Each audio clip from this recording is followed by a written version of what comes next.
YouTube channel Cikgu Luna. Pada topik kali ini, Cikgu Luna akan mengajar dan menjelaskan berkaitan apa itu morfem. Murid-murid semua pernah dengar tak apa itu morfem? Mesti pernah dengar kan? So, pada hari ini Cikgu Luna akan menjelaskan dengan lebih terperinci supaya murid-murid lebih memahami apa itu morfem.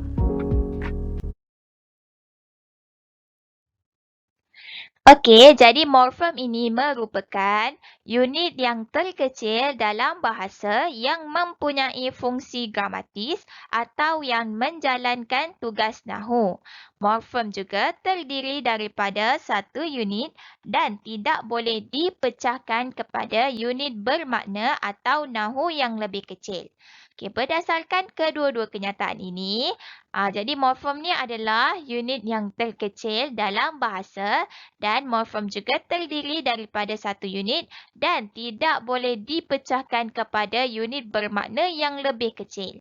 Okey, mesti murid tertanya-tanya, kenapa dia tidak boleh dipecahkan lagi? Jadi Cikgu Luna ada menyediakan satu contoh. Murid-murid lihat perkataan baca ni. Sekiranya perkataan baca ni kita pecahkan kepada unit yang lebih kecil, iaitu kepada suku kata ba dan ca. Jadi dia tidak membawa makna lah kan? Kita tidak akan faham. Bila kita pecahkan tu kita tak faham. Dia dah tak bawa makna. Dan dia mesti digabungkan menjadi baca. Untuk membawa satu makna iaitu kita baca buku, kita membaca surat khabar dan sebagainya. Baiklah, tadi Cikgu Luna dah menjelaskan berkaitan apa itu morfem. Jadi sekarang kita akan beralih kepada jenis-jenis morfem. Untuk pengetahuan murid-murid semua, morfem ni dia ada dua jenis, iaitu morfem bebas dan morfem terikat. Morfem terikat ni pula dipecahkan kepada tiga jenis lagi, iaitu morfem terikat satuan, morfem terikat terbahagi dan morfem terikat kompleks. Sebelum cikgu nak jelaskan jenis-jenis morfem terikat ni, cikgu akan menjelaskan terlebih dahulu berkaitan apa itu morfem bebas dan apa itu morfem terikat. Okey, baiklah untuk morfem yang pertama iaitu morfem bebas. Morfem bebas ni merupakan morfem yang boleh berdiri sendiri tanpa bantuan morfem lain dan mempunyai makna yang tersendiri. Maksudnya kat sini morfem bebas ni dia tak perlukan morfem terikat ke apa pun untuk bergabung dengan dia untuk membentuk sebuah makna. Sebab setakat morfem dia sahaja dah boleh membentuk sebuah makna yang kita faham. Jangan risau, Cikgu Luna ada menyediakan 3 contoh untuk murid-murid lebih faham apa maksud morfem bebas ni. Contoh yang pertama, masjid. Perkataan masjid ni kita tak perlukan imbuhan apa-apa pun. Setakat dia saja kita dah faham masjid ni apa. Masjid ni adalah bangunan yang dibina untuk umat Islam melakukan ibadat ataupun aktiviti keagamaan yang lain. Contoh yang kedua iaitu guru. Guru ni apa? Seorang insan yang bertanggungjawab dalam memberi ilmu kepada murid-murid. Makan pula adalah kata kerja. Kita makan sayur ke, makan nasi ke dan sebagainya. Jadi berdasarkan ketiga-tiga contoh ni, murid-murid faham kan? Apa maksud morfem yang tak perlukan bantuan morfem lain untuk membentuk makna. Sebab setakat dia saja kita dah faham apa makna dia. Masjid tu apa, guru tu apa dan makan tu apa. Baiklah murid-murid, kita beralih kepada jenis morfem yang kedua, iaitu morfem terikat. Morfem terikat ni adalah morfem yang tidak boleh berdiri sendiri tanpa bantuan morfem lain. Morfem terikat juga tidak boleh wujud tanpa kata dasar dan mempunyai makna jika digabungkan dengan morfem lain. Jadi mesti murid-murid dah nampak kan perbezaan morfem terikat ni dengan morfem bebas. Sebab morfem bebas tadi dia boleh berdiri sendiri dan setakat dia saja kita dah tahu makna dia. Tapi lain pula dengan morfem terikat ni. Sebab morfem terikat ni dia tidak boleh berdiri sendiri. Dan dia akan ada makna jika digabungkan dengan morfem lain. Okey, Cikgu Luna akan menunjukkan dua contoh dan berdasarkan kedua-dua contoh ni, murid-murid akan dapat bezakan apa itu morfem terikat dan morfem bebas. Okey, kita lihat dalam perkataan bersekolah dahulu. Okey, perkataan bersekolah ni kalau kita pecahkan dia akan jadi ber dan sekolah. Okey, imbuhan awalan ber ni adalah apa? Imbuhan awalan ber ni adalah morfem terikat dan perkataan sekolah ni adalah morfem bebas. Sebab Cikgu Luna cakap tadi, morfem bebas ni dia tidak perlukan bantuan morfem lain. Setakat dia saja kita dah tahu dah makna dia. Jadi sekolah ni adalah apa? Bangunan yang digunakan untuk kita menuntut ilmu. Okey, jadi imbuhan awalan ber ni adalah morfem terikat. Sebab dia perlu bergabung dengan morfem bebas ni untuk membentuk makna. Jadi bila bergabung dengan sekolah, jadilah bersekolah. Okay, contoh yang kedua, lautan. Lautan ni mana satu morfem bebas dan mana satu morfem terikat. Okay, bila dipecahkan, lautan ni akan menjadi laut dan imbuhan akhiran an. Jadi laut ni adalah morfem bebas. Sebab setakat dia saja tak perlu bergabung dengan imbuhan akhiran an pun, kita dah tahu apa makna laut. Dan imbuhan akhiran an ni adalah morfem terikat. Sebab imbuhan akhiran an ni kerana bergabung dengan morfem bebas laut. Baru dia membentuk makna lautan. Baiklah murid-murid, tadi Cikgu Luna dah menjelaskan apa makna morfem bebas dan apa makna morfem terikat. Okay, jadi sekarang kita akan beralih kepada jenis-jenis morfem terikat. Jadi tadi Cikgu Luna dah cakap morfem terikat ni terbahagi kepada berapa jenis? Terbahagi kepada 3 jenis. Iaitu morfem terikat satuan, morfem terikat terbahagi dan morfem terikat kompleks. Okey, jenis yang pertama adalah morfem terikat satuan. Okey, morfem terikat satuan ni adalah bentuk morfem terikat yang kukuh dan tidak boleh dipisahkan bahagiannya. Morfem terikat satuan juga terdiri daripada satu morfem, sama ada imbuhan awalan, imbuhan akhiran atau sisipan.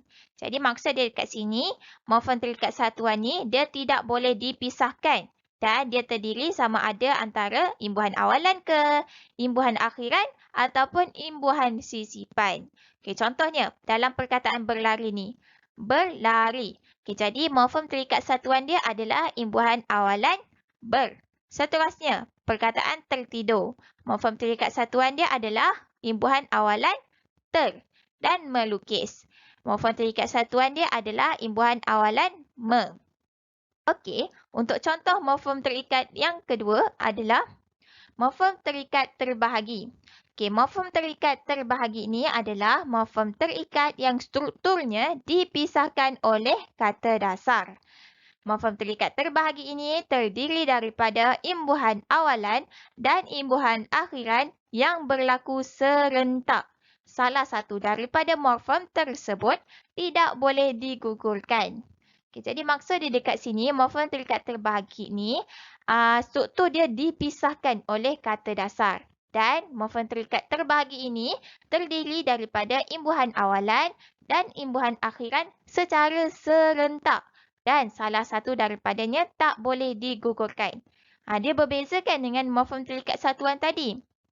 Sebab morfem terikat satuan tadi, dia terdiri daripada sama ada awalan, akhiran atau sisipan. Tapi morfem terikat terbahagi ini, dia mesti terdiri daripada awalan dan akhiran yang berlaku secara serentak. Okay, contohnya dalam perkataan kesilapan.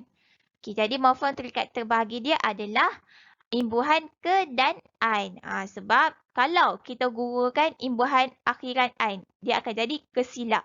Ataupun kita gugurkan imbuhan awalan ke. Jadi dia jadi silapan. Dia tak ada makna kan? Kita tak faham apa makna dia. Dia mesti ada kedua-duanya. Iaitu ke dan an. Jadi kesilapan. Seterusnya, pelaburan. Okay, morfem terikat terbahagi dia adalah imbuhan pe dan an. Seterusnya, perlumbaan. Morfem terikat terbahagi dia adalah per dan an. Okey, morfem terikat yang ketiga iaitu morfem terikat kompleks. Morfem terikat kompleks ni adalah morfem terikat yang terdiri daripada gabungan dua morfem terikat atau lebih yang berlaku sama ada pada awal dan akhir atau dua awalan diikuti oleh satu akhiran. Jadi, morfem terikat kompleks ni terdiri daripada gabungan dua morfem terikat ataupun lebih. Contohnya, perkataan memperluas ni. Jadi, morfem terikat kompleks dia adalah imbuhan awalan memper. Seterusnya, memperkatakan. Imbuhan awalan dia memper dan imbuhan akhiran dia kan. Seterusnya, diperdayakan. Imbuhan awalan dia diper dan imbuhan akhirannya kan. Jadi, memperkan dan diperkan ni adalah morfem terikat kompleks. Jadi, murid-murid dah nampak kan perbezaan dia? Morfem terikat satuan ni, dia terdiri daripada imbuhan awalan atau akhiran atau sisipan. Dia mesti salah satu. Morfem terikat terbahagi ni pula, terdiri daripada awalan dan akhiran secara serentak. Dia tak boleh salah satu tu kita gugurkan. Morfem terikat kompleks ni pula gabungan dua morfem terikat ataupun lebih. Okey, baiklah murid-murid. Tadi Cikgu Luna dah jelaskan apa makna morfem bebas, apa makna morfem terikat dan apa makna ketiga-tiga jenis morfem terikat tadi. Jadi murid-murid mesti macam dah terlalu banyak dalam fikiran tu kan. Dah jadi confused, dah jadi keliru antara perbezaan kesemua jenis tersebut. Jadi pada akhir video ini, Cikgu akan simpulkan apa sebenarnya beza antara morfem bebas dan morfem terikat tadi. Okey, beza antara morfem bebas dan morfem terikat ni dapat dilihat berdasarkan perbezaan yang pertama dia adalah morfem bebas ni morfem yang boleh berdiri sendiri. Dia tak perlukan bantuan morfem lain. Sebagai contoh yang cikgu dah bagi tadi, contoh dia sekolah, masjid, guru dan perkataan makan. Dia tak perlu bergabung dengan imbuhan lain ke untuk membentuk makna. Sekadar dia saja kita dah tahu dah makna dia. Manakala morfem terikat pula, dia tak boleh berdiri sendiri. Dia perlukan bantuan morfem lain untuk membentuk makna. Contoh perkataan yang Cikgu Luna dah bagi tadi, perkataan bersekolah. Imbuhan awalan ber tu adalah morfem terikat yang perlu bergabung dengan morfem bebas sekolah tadi. Sebab kalau imbuhan awalan ber tu tak digabungkan dengan morfem bebas sekolah, dia tak akan ada makna lah kan? Dia sekadar imbuhan sahaja. Seterusnya, morfem bebas ni dia mempunyai makna tersendiri dan boleh menjadi ayat minimal. Okey, seperti dah cikgu terangkan tadi, morfem bebas ni tak perlukan morfem lain, sekadar dia saja kita dah faham apa maknanya. Dan morfem bebas ni dia boleh menjadi ayat minimal. Okey, ayat minimal ni apa? Ayat minimal ni adalah ayat yang hanya terdiri daripada satu kata saja. Dan majoritinya adalah kata perintah. Contoh, diam dan duduk. Okey, seterusnya, beza pula dengan morfem terikat. Morfem terikat ni, dia perlu digabungkan dengan morfem lain. Sama ada morfem bebas ataupun morfem terikat untuk membentuk sebuah kata yang mempunyai makna. Sebab morfem bebas tadi, dia hanya satu kata sahaja. Kita dah tahu makna dia. Dan dia boleh jadi ayat minimal. Tapi kalau morfem terikat ni, dia perlu bergabung dengan morfem lain untuk membentuk satu kata yang ada makna. Jadi, Cikgu Luna harap murid-murid semua dah faham dengan jelas apa beza antara morfem bebas dengan morfem terikat. Iaitu morfem bebas boleh berdiri sendiri dan morfem terikat tak boleh berdiri sendiri. Dan morfem terikat perlu bergabung dengan morfem lain untuk membentuk satu kata yang mempunyai makna. Baiklah murid-murid, kita sudah berada di penghujung video. Okey, jadi Cikgu Luna harap murid-murid semua dah faham apa itu morfem. Okey, jadi secara kesimpulannya, morfem ni adalah unit yang terkecil dan tidak boleh dipisahkan. Dan morfem ni terbahagi kepada dua jenis, iaitu morfem bebas dan morfem terikat.